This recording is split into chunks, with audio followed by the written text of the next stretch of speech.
More on Afghanistan's economic potential, I spoke to Michael Kugelman. He's a senior program associate for South and Southeast Asia at the Woodrow Wilson Center. And I asked him which countries, in addition to China, will ultimately develop Afghanistan's natural resources. If the security situation improves in Afghanistan, then I think certainly China is going to intensify its efforts to work with Afghanistan to extract a lot of these mineral reserves. But it won't only be China. India will be intensifying its own efforts, and other groups, parties, corporations will as well. So, it's going to be important for Afghanistan and other stakeholders as well to make sure that this is all done in a way that everyone benefits as they should, including Afghanistan, of course. Speaking of everybody, there's a lot of players around the world watching. Obviously, there's big miners out there. If you look at South America, you look at Russia, you look at the rest of Europe. Mm-hmm. When we talk about foreign investment, who are the likely big players that are going to come into Afghanistan over the next decade? Well, there's so many of them. And of course, again, it depends on the stability situation. Some investors are braver and less risk averse than others. But certainly, China will be there. Americans will be there to the extent that they can, particularly the private sector. And certainly Canada has expressed some interest in Afghanistan.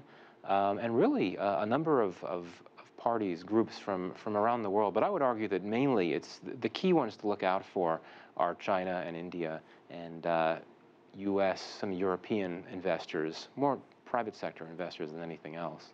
One of the areas that they're looking to mine is an archaeological ruin. And perhaps that might be not only sensitive to the environment, but also sensitive to the culture in Afghanistan as well. How is that likely to be resolved? Well, I mean, this is a lesson for any successful business investment venture. You need to know the situation on the ground. You need to know what you're doing. You need to make sure that there's buy-in from local communities and from local leaders.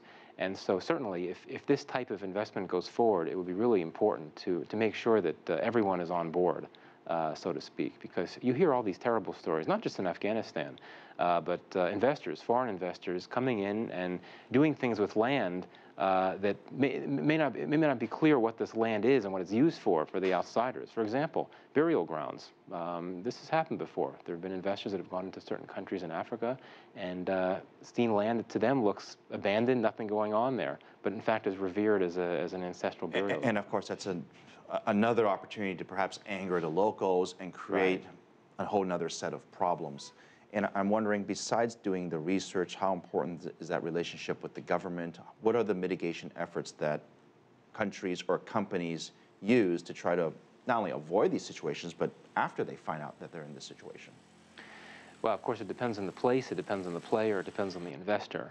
But the most important thing, even arguably more important than getting buy-in from the host governments, from local government forces, is getting involvement from local communities, ensuring that they have a say in what's going on. There should be some sort of contract that local communities are involved in. There needs to be a very important element of inclusivity here. That's what this all comes down to.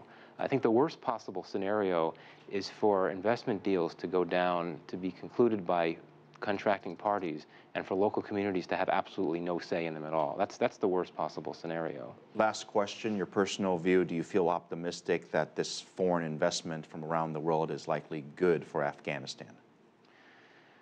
I think it's good in theory, but I worry about Afghanistan being what it is, a country where there's a lot of concern about governance, a lot of concern about corruption problems, and whenever you have a lot of investment and a lot of people from around the world coming in, there's a lot of money flying around, that increases the chances of there being corruption.